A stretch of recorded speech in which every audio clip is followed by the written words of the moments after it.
त्यागमय आदर्शवादी, त्यागमय आदर्शवादी दार्शनिक गुणवंत का विश्व के कल्याण हेतु के सदैव हिंसा हंत का सत्य साधक जो अहिंसा मंत्र पिलक है सदा, भव्य अभिनंदन करें हम विराग विशुद्ध गुरु संत का, विराग विशुद्ध गुरु संत का, विराग विशुद्ध गुरु संत का।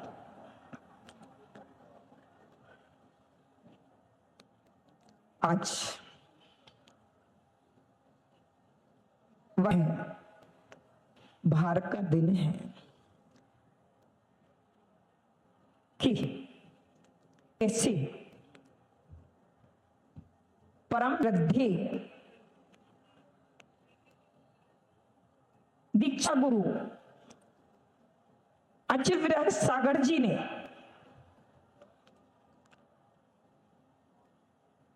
आचार्य विशुद्ध सागर जी के लिए इतना बड़ा देख रहे, एक नहीं, दो नहीं, तीन नहीं, पूरे 555 शिष्यों का भार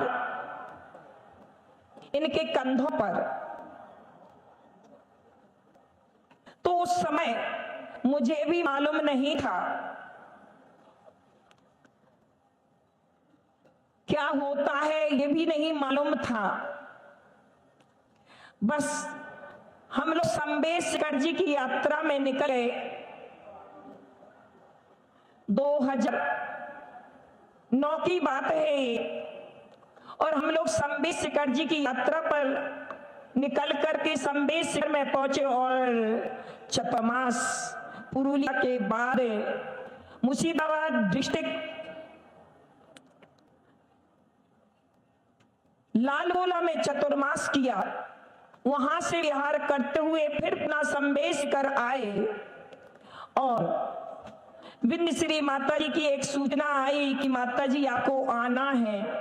क्यों आना है पता नहीं, आना है क्यों आना है कि आचार्य भगवान विराग सागर जी का स्वर्णिम जयंती महोत्सव है। तो मैंने कहा करीबन 1700-1800 किलोमीटर है, इतनी दूर कैसे पहुंच पाऊंगी। बिंद श्री माता जी बोली आपको आना है। उस बात को मैं टालती रही, और अंतोगत्ता संबेशकर जी की मैं यात्रा की। होली के बाद मार्च का महीना, बार बार पुनः सूचना पर सूचना। मैंने सोचा कि क्या बात है, क्यों लाया जा रहा, मुझे कुछ भी जानकारी नहीं, बस आपको पहुंचना है। क्योंकि परम श्रद्धेय आचार्य गुरुवर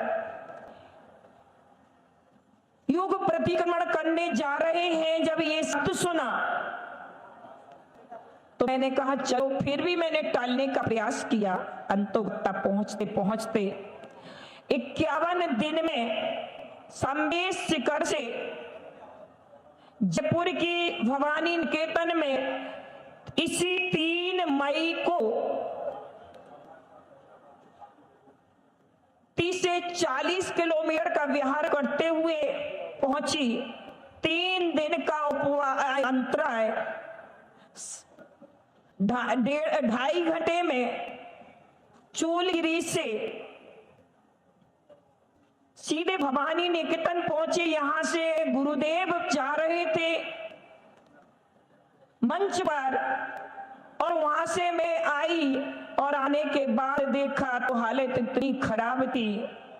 इतनी हालत खराब को देख करके मैंने सोचा, और गुरुदेव को देखा। गुरुदेव को देखते ही थोड़ा सा अंतर आया, और सीधे मंच पर पहुंच गए। सीधे मंच पर जैसे ही पहुंचते हैं कि विद्वानों की सामने लाइन लगी थी, वहां तक पहुंचने पर ये तो मालूम था, पर ये नहीं मालूम था क्या है। और जैसे ही मैं वहां पर पहुंची कि बैठा दिया लाइन में, एक विद्वान आपस में बातें कर रहे थे मेरे बाजू सामने नीचे बैठ करके बातें कर रहे कि इतनी सी इन माता जी को महाराज गणनी पद क्यों दे रहे। तो गुरुदेव जैसे ही मैंने पत्र में लिखकर कहा कि महाराज ऐसी ऐसी बात है और ये कह रहे, तो महाराज ने कहा कि बस आप बस कुछ मत बोलो और चुपचाप बैठे रहो। और उसके पश्चात माता जी लोगों ने प्रवचन करने के बाद, जब प्रवचन हुआ और प्रवचन के बाद महाराज श्री ने कहा कि आपको कुछ नहीं कहना। मुझे ये भी नहीं मालूम था, जब मुझे पता चला कि यह पद दिया तो मुझे लगा कि मैं सब भार कैसे संभाल पाऊंगी। जैसे परम श्रद्धे अर्थात पूज्य विशुद्ध सागर जी जब पट्टाचार बोलने दिया होगा तो उनको भी एक लगा होगा कि कैसे आज मैं 4-5 दिन से देख रही हूँ, 8 दिन से देख रही हूँ कि जो बिल्कुल कभी भी देखते नहीं, बोलते नहीं, अभी भी वही चर्या है, लेकिन उसके बावजूद भी कहते हैं निमित्त के बिना उपादान जागृत नहीं होता है। शायद इनके अंदर भी ऐसी विशुद्धि थी, ऐसी विशुद्धि थी और इतना क्षयोक्षम था कि वह निमित्त करे 400 को 1 मिनट में ऐसे संभाले, 1 मिनट में ऐसे निकाले कि आज ही उनके शब्दों को सुन करके लगा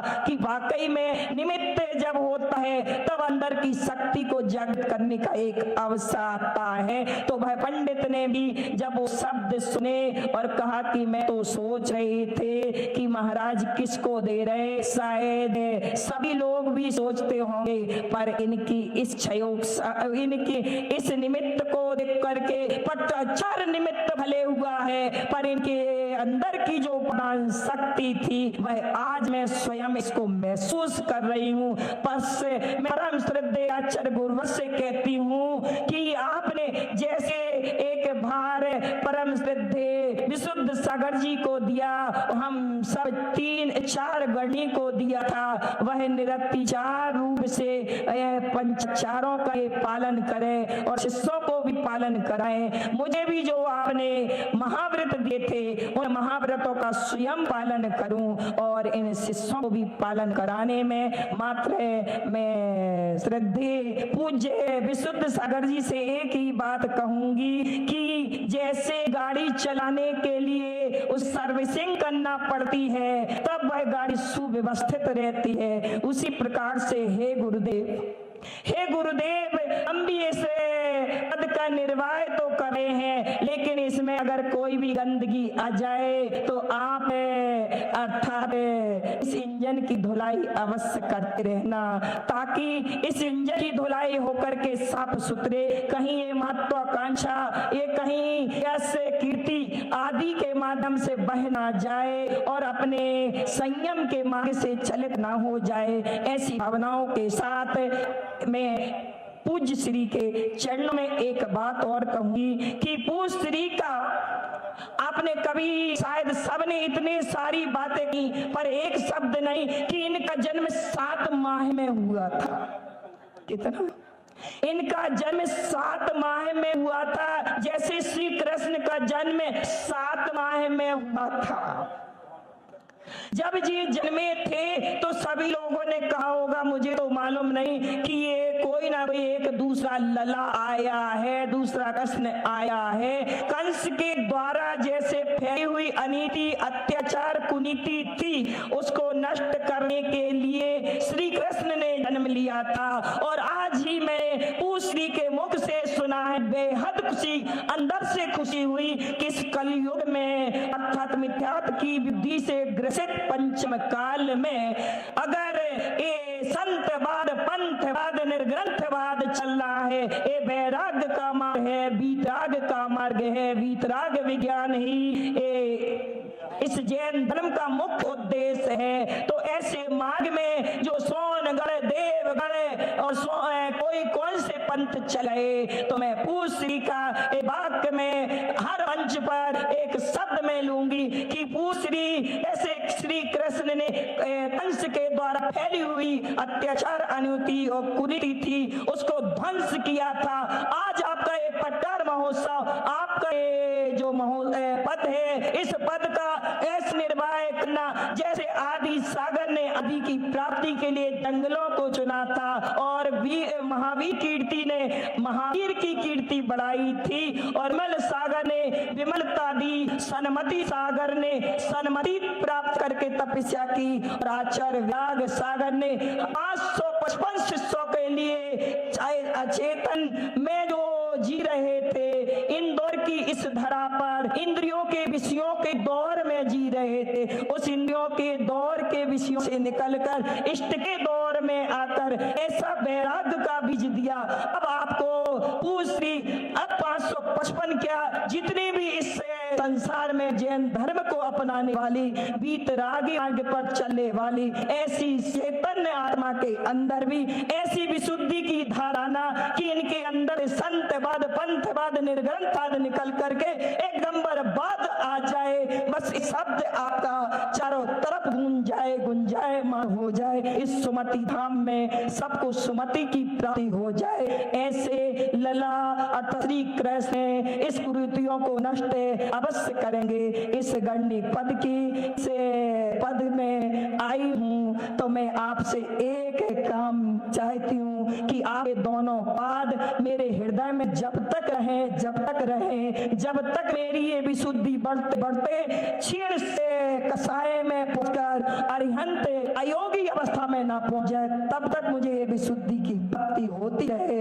ऐसी पवित्र भावनाओं के साथ ये परम श्रद्धेय गुरुदेव ने जो वैराग्य का बीज दिया वह बीज बल्लवित होकर के अयोग के अग्नि में परिवर्तित हो जाए। ऐसी पवित्र भावनाओं के साथ आपके दुई चरण कमलों में